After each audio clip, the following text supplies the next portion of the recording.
Hello everyone, welcome to ज्ञान कोश। स्वागत है आपका इस वीडियो में जहां हम बात करेंगे इंडिया कनाडा रिलेशंस के बारे में। हाल ही में एक विस्फोटक न्यूज़ सामने आई है कि कनाडा की इंटेलिजेंस एजेंसीज लगातार हरदीप सिंह निज्जर के टच में थी। अब पहली बात, हरदीप सिंह निज्जर कौन है? आपने लगातार न्यूज़ अगर देखी है तो आपको पता है हरदीप सिंह निज्जर वो टेररिस्ट है जिसकी किलिंग के बारे में कनाडा के प्राइम मिनिस्टर जस्टिन ट्रूडो ने वहाँ के पार्लियामेंट में कहा था कि इस व्यक्ति की हत्या के पीछे शायद इंडिया गवर्नमेंट का हाथ है।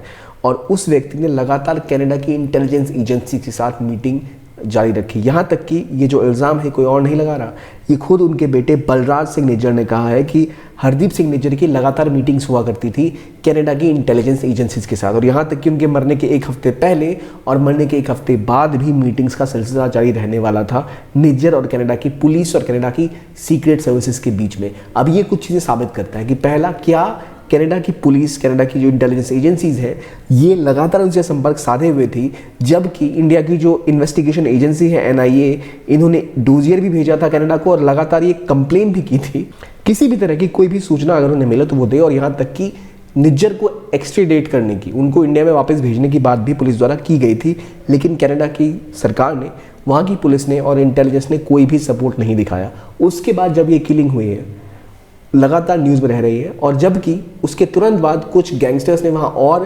खालिस्तानी एलिमेंट्स की किलिंग हुई है जहाँ आपस में गैंग्स वॉर की वजह से कई लोगों की मौत हुई है। तो क्या कारण है इसका? कई ऐसी न्यूज़पेपर रिपोर्ट्स आई हैं जहाँ ये बोला गया क्या हरदीप सिंह निज्जर एक एसेट था कनाडा की इंटेलिजेंस सर्विसेज का। एसेट मतलब होता है क्या ये उनका एजेंट था जिसका इस्तेमाल करके वो इंडिया में या तो पॉलिटिक्स में हस्तक्षेप कर सकते थे या इंडिया के ऊपर एक एज बना सकते थे, ताकि ऐसा कई इंटेलिजेंस एजेंसीज करती हैं जिसके थ्रू वो अलग अलग देशों में अपनी पावर का इस्तेमाल कर सकें। तो क्या ये कैनेडियन एसेट था या फिर ये एक टेररिस्ट था और कनाडा को पता था, जबकि उनकी एजेंट की तरह वो काम कर रहा था, इसीलिए कनाडा उसको सपोर्ट दे रहा था और उसकी किलिंग शायद वो इंटरनल गैंग वॉर की वजह से हुई या आपसी किसी रंजिश की वजह से हुई। और यहाँ तक तो कुछ न्यूज़ एजेंसी ने यहाँ तक दावा किया है कि शायद इसके पीछे ISI का भी हाथ हो सकता है। अब देखिए, हरदीप सिंह निज्जर की मौत और हरदीप सिंह निज्जर के बेटे बलराज सिंह निज्जर का ये कहना लगातार दिखाता है कि क्या कनाडा की एजेंसीज को, कनाडा के प्राइम मिनिस्टर को पता था इसका बारे में और उन्होंने कुछ नहीं बोला। और यहाँ तक कि निज्जर ने कैसे खालिस्तान को वेपनाइज्ड किया पूरी कनाडा में, और जस्टिन ट्रूडो ने इसके बारे में किसी को कुछ नहीं कहा, न कुछ बताया। अब कहानी ये है कि आखिर ये पूरी कहानी है क्या? ये कहानी इस तरह से है कि हरदीप सिंह निज्जर ने न सिर्फ वहाँ पर खालिस्तानी टाइगर फोर्स को खड़ा किया, बल्कि और कई ग्रुप्स के साथ मिलकर, खासतौर पे पाकिस्तानी बेस्ड ग्रुप जैसे दल खालसा एक खालिस्तानी ग्रुप है जिसके लीडर अक्सर पाकिस्तान में रहते हैं और वहाँ से इंडिया में जो ड्रग्स का व्यापार है वो करते हैं, टेररिज्म फैलाते हैं, एक्सट्रीमिज्म फैलाते हैं और कोवर्टली खालिस्तान को सपोर्ट भी करते हैं। तो दल खालसा जैसे ग्रुप्स के साथ एक जुड़ाव भी हरदीप सिंह निज्जर का था। तो केवल खालिस्तान टाइगर फोर्स ही नहीं, दल खालसा के साथ भी उनके नेटवर्क जोड़े गए हैं। यहाँ तक ये भी सामने आया है कि केवल दल खालसा ही नहीं, कुछ और नाम जैसे मनदीप सिंह धालीवाल। मनदीप सिंह धालीवाल कौन है?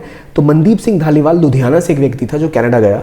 वो शुरुआत में ही दल खालसा के टच में आ गया और लगातार निज्जर के साथ मिलकर, दल खालसा और KTF के साथ मिलकर उसने कई सारे अटैक्स पंजाब में और हरियाणा में कई पॉलिटिशियंस और ऑफिशियल्स के खिलाफ किए। इंडिया में काफ़ी डिस्टेबलाइजेशन फैलाई और इन सब के पीछे हाथ था कहीं ना कहीं निज्जर का। और ये रिपोर्ट्स में लगातार मीडिया सामने ला रही है कि ऐसे लीक्स भी आ रहे हैं। जब कनाडा के प्राइम मिनिस्टर को ये सब कुछ पता था तो उन्होंने इसके ऊपर कदम क्यों नहीं उठाया? बात यही नहीं रुकती, इसके अलावा मामला ये भी आता है, जैसे मैंने आपको बोला मनदीप सिंह, उसी प्रकार से एक और व्यक्ति था मोहिंदर सिंह। तो मनदीप और मोहिंदर क्या ये मिलकर निज्जर के टच में आकर इंडिया के खिलाफ एक साजिश रच रहे थे जिसका पता पहले से कनाडा की सीक्रेट एजेंसीज को था, लेकिन इसके बारे में उन्होंने कुछ नहीं किया। और अगर प्राइम मिनिस्टर को ये बात पता थी तो उन्होंने संसद में इसके बारे में कैसे बोला? और लगातार रिश्ते खराब होते ही जा रहे हैं। अब इसमें एक तीसरा पहलू भी उजागर हुआ है जो फर्स्ट पोस्ट की रिपोर्ट में सामने आया है, जहां उन्होंने कहा है कि शायद इसके पीछे ISI का लिंक भी हो सकता है। क्योंकि याद रखिए, खालिस्तान के जो ऑपरेटिव्स होते हैं वो पाकिस्तान, अफगानिस्तान से ड्रग्स लाकर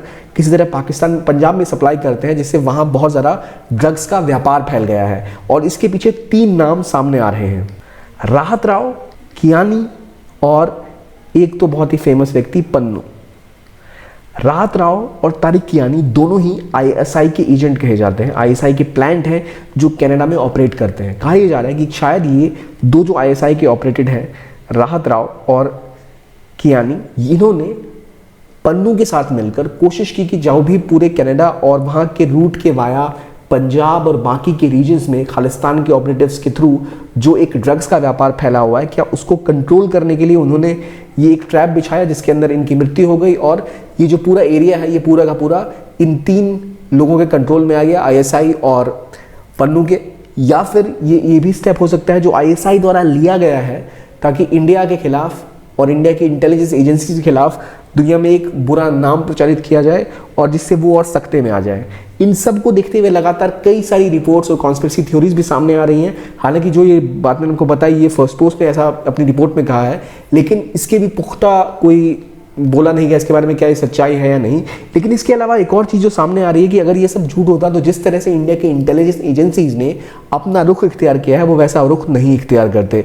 फॉर एग्जांपल अक्टूबर की 5 या 6 तारीख को ही इंडिया की सारी इंटेलिजेंस एजेंसीज मिलने वाली है, चाहे ATS हो, चाहे इंटेलिजेंस ब्यूरो हो, चाहे NIA हो और या रॉ हो। इन सब की एक मीटिंग 5 से 6 अक्टूबर के बीच होने वाली है जहाँ पे डिटेल में डिस्कस किया जाएगा कि किस तरह इंडिया की जो इंटेलिजेंस एजेंसीज हैं उनके ऊपर आरोप लग रहे हैं और जो उनको कोऑर्डिनेशन करना है वो कैसे करेंगे। ये मीटिंग सीधा सीधा निज्जर की हत्या के बारे में तो नहीं है, लेकिन एक तरह से संकेत जरूर देती है कि इंडिया के इंटेलिजेंस एजेंसीज अब और ज़्यादा सक्रिय हो चुकी है। वो सोच रही है कि किस तरह से भी जो भी उनके बीच में दिक्कतें आ रही हैं उसको कोऑर्डिनेट करके सॉल्व करें और शायद कनाडा के खिलाफ एक स्ट्रॉन्ग आंसर भी प्रिपेयर करें, क्योंकि अभी तक कनाडा के प्राइम मिनिस्टर ने उस बयान के बाद कोई पुख्ता सबूत ना सिर्फ इंडियन गवर्नमेंट को और ना ही किसी मीडिया को प्रोवाइड किए हैं।